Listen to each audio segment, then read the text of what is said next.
नमस्कार, बहुत स्वागत है आपका। आप देख रहे हैं द न्यूज आपके साथ मैं सृष्टि मिश्रा। सदन का हंगामा लगातार विपक्षी पार्टियां कर रही हैं, लेकिन इस बीच सुधांशु त्रिवेदी भारतीय जनता पार्टी के राष्ट्र प्रवक्ता, राज्यसभा सदस्य, देखिए बहुत बढ़िया तरीके से विपक्ष की बखियां इन्होंने उधेड़ दी। और आज मैं आपको तथ्यों के साथ बात करके बताऊंगी कि किस तरीके से ऐसा प्रतीत हो रहा है कि मणिपुर के संवेदनशील विषय पर विपक्ष को एक बहुत बड़ा अवसर मिल चुका है। और देखिए इसी बड़े अवसर की तलाश में विपक्षी पार्टियां अब अपनी रोटियां सेक रही हैं। और देखिए इस हद तक अब यह बढ़ चुका है कि सदन का जो सत्र है लगातार हंगामे की भेंट चढ़ रहा है। मानसून सत्र तक संजय सिंह बर्खास्त किए गए हैं, आम आदमी पार्टी के राज्यसभा सांसद। उसके बाद क्या था, देखिए हंगामा बरप रहा है। और अब सुधांशु त्रिवेदी ने एक डिबेट शो में जिस तरीके से चर्चाओं को रखा है, और देखिए जाने माने प्रखर प्रवक्ता है भारतीय जनता पार्टी के, कह लीजिए स्ट्रॉन्ग पिलर के रूप में उन्हें जाना जाता है। और जिस तरीके से वो डिबेट में, सदन में या फिर कहीं भी हो, वो जिस तरीके से विपक्षी को चुप कराते हैं तथ्यों के साथ, वही तथ्य एक बार फिर से मैं आपको विस्तार करके बताऊंगी। और जरा अभी समझिए कि क्या मणिपुर का मामला 2023 का है? जी नहीं, यहां आप गलत हैं अगर आप ये सोच रहे हैं तो। मैं इसलिए ऐसा कह रही हूं क्योंकि मणिपुर का मामला 1993 से ही चल रहा है। और देखिए इसी बात को सुधांशु त्रिवेदी रखते हुए नजर आए हैं। विपक्ष की बखियां उन्होंने उधेड़ दी है।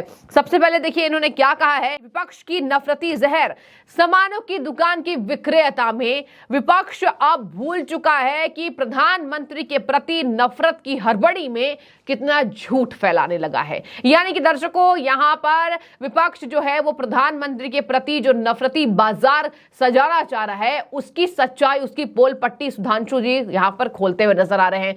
देखिए क्या कह दिया पूर्वोत्तर के विषय में। पूर्वोत्तर के विषय में सुधांशु त्रिवेदी ने कहा है कि यह आज का मामला नहीं है। पूर्वोत्तर के विषय में यह सच है कि पूर्वोत्तर के विषय में हम लोग बचपन से सुनते आ रहे हैं नागा शांति समझौता। देखिए आप सोशल मीडिया पर होंगे और मैं चाहूंगी कि आप इसको गूगल करके पढ़ें। नागा शांति समझौते का उजागर किया सुधांशु त्रिवेदी ने, बीजेपी राष्ट्रीय प्रवक्ता।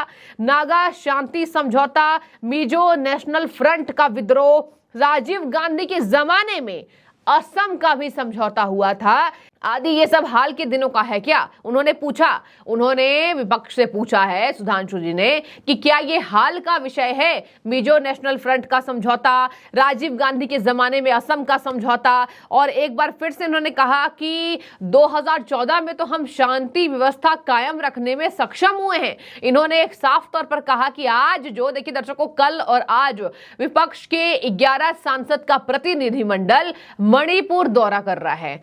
वहां के संवेदनशील इलाकों का दौरा करेगा विपक्ष। और देखिए सुधांशु त्रिवेदी ये भी रीजन दे रहे हैं, ये भी महत्व बता रहे हैं कि आखिर विपक्ष पहुंच कैसे रहा है। विपक्ष के बारे में उन्होंने बात की है कि आज जो सरकार की तरफ से वहां मामलों को शांत कराया गया है, मामले को शांत कराने के बाद जो अभी जो संवेदनशील इलाका है वहां कुछ शांति है, और सरकार के कायम सुव्यवस्था के कारण ही विपक्ष वहां का दौरा कर पा रहा है। ये सही बात है। सुधांशु जी कह रही है कि विपक्ष वहां का दौरा कर पा रहा है। और देखिए इन्होंने ये भी कहा कि अब स्थिति नियंत्रण में आती जा रही है। सरकार के द्वारा किए गए समुचित व्यवस्था और सुधार के कारण ही विपक्षी सांसद दौरा कर रहे हैं। चलिए अब हम आ जाते हैं किस तरीके से इन्होंने विपक्ष की पोल पट्टी खोली, बखिया उधेड़ी है और साफ तौर पर कह दिया कि जब 78 दिनों से ये मामले चल रहे थे तो विपक्ष की 2 बैठक हुई थी। दर्शकों को याद होगा 23 जून को पटना में विपक्षी पार्टियों की पहली बैठक थी और दूसरी बैठक बेंगलोर में अंदर थी। दोनों बैठकों के बीच में मणिपुर में आग लगी हुई थी। तब इन लोगों ने एक भी प्रस्ताव में मणिपुर का जिक्र क्यों नहीं किया, ये सुधांशु त्रिवेदी पूछ रहे हैं।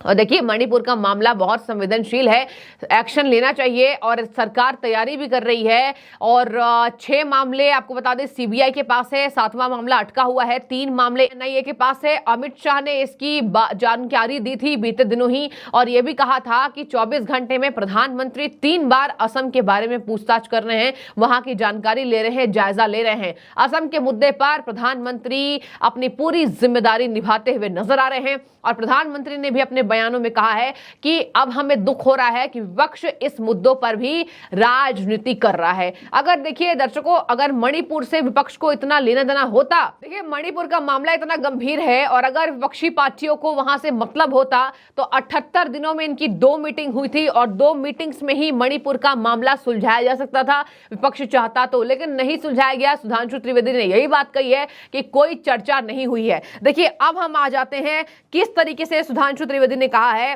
संजय सिंह भी उनके साथ डिबेट शो में थे और देखिए संजय सिंह की ही बखिया उधेड़ी, आम आदमी पार्टी को भी टारगेट किया क्योंकि आम आदमी पार्टी के सांसद ही ये बातें कर रहे थे मणिपुर को लेकर और उनकी ही बर्खास्तगी हुई है। देखिए अब संजय सिंह पर क्या हमला बोला उन्होंने साफ तौर पर कहा है कि सरकार का मजाक उड़ा देना ये कोई बात नहीं होती है हर बात पे। और चलिए इन पर ही आ जाते हैं। इनके माननीय IIT पास आउट मुख्यमंत्री जी ये कह रहे थे कोरोना के काल में, कोरोना के सेकेंड वेव में जब जो स्थितियां वो आउट ऑफ कंट्रोल थी, तो देखिए वैक्सीन आया था और वैक्सीन आने के बाद ही कोरोना की स्थिति को कहीं ना कहीं सरकार जो है वो व्यवस्था में लाई और उसके बाद से ही राज्य में, देश में कोरोना के मामले थोड़े कम हो रहे थे। वैक्सीन लगने के बाद कई ऐसे लोग हैं जिनकी जान बची।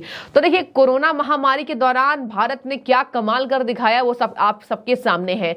अगर भारत बाकी देशों के जैसे होते हैं तो जितनी मौतें बाहर हुई हैं उतनी भारत में नहीं हुई हैं और इसी वजह से कोरोना काल के समय का जानकारी जो है वो प्रधानमंत्री भी देते हैं कि किस तरीके से नियंत्रण में देश को कर लिया गया था। अब देखिए उसी बात पर सुधांशु त्रिवेदी आम आदमी पार्टी की बखियां उधेड़ते हुए, मुख्यमंत्री केजरीवाल की बखियां उधेड़ते हुए उन्होंने कहा है कि आपके IIT पास आउट CM ये कह रहे थे कि कोरोना का फॉर्मूला हर कंपनी को दे दी जाए तो वैक्सीन सबको मिल जाएगी। क्या ये सिल्वर माइक्रोबायोलॉजी के जानकार थे? ये तो हर वक्त जानकार बन जाते हैं। अब सुनिए, उन्होंने एक ही बात को नहीं रखा, ये भी कहा कि आपकी तो दिल्ली में सरकार है, पंजाब में सरकार है, लोकपाल की बात करते हैं आप। पंजाब में आपकी सरकार आई, हत्याएं होनी शुरू हुई, जो खालिस्तानियों का मामला शांत था वो बढ़ गया, इसके साथ साथ पंजाब में हत्याएं होने लगी। ये तो हर वक्त जानकार बन जाते हैं। राफेल के वक्त ये एरोनॉटिक्स के जानकार बन जाते हैं, राम जन्मभूमि के वक्त ये मुहूर्त के जानकार बन जाते हैं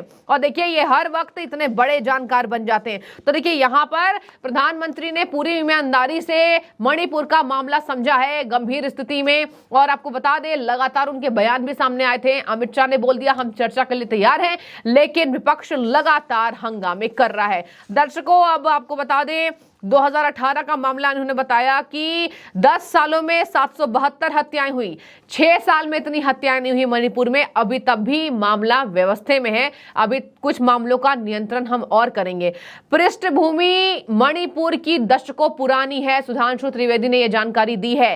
विभाजन के बाद से ही ये एक अनफिनिश्ड एजेंडा है, यानी विभाजन के बाद से ही ये अनफिनिश्ड एजेंडा है, ये आज का मामला नहीं है जो विपक्ष सदन में उछाल रहा है। और आपको बता दें उन्होंने ये भी कहा 2006 एंड 2012 में आर्म फोर्स एक्ट लगाया गया, वहां पर मुख्यमंत्री वीरेंद्र सिंह को ये निकम्मा कह रहे हैं। इनके मुख्यमंत्री जब से पंजाब में आए हैं हत्याएं शुरू हो गई हैं। तो ये पूरी कहानी। और देखिए मनोज तिवारी ने भी बखियां उधेड़ी है और मनोज तिवारी ने कह दिया साफ तौर पर कि विपक्ष इस बात को ना करके राजनीतिक रोटियां सेकना बंद कर दे। और उन्होंने कहा है कि घर से निकले, कभी ये हवाई अड्डे में सेल्फी ले रहे हैं, कभी ये अपने रास्ते की तस्वीरें पोस्ट करने में लगे हुए हैं, तो कहीं ना कहीं विश्लेषण करना चाहिए, मनोज तिवारी ने कहा है, जबकि देश के गृह मंत्री ने खुद कह दिया। और देखिए मनोज तिवारी ने भी यही बात कही है कि राजस्थान की चर्चा क्यों नहीं हो रही है, छत्तीसगढ़ की चर्चा क्यों नहीं हो रही है, केवल और केवल मणिपुर की चर्चा क्यों हो रही है। विपक्षी पार्टियां लगातार ये मांग कर रही है। और आपको बता दें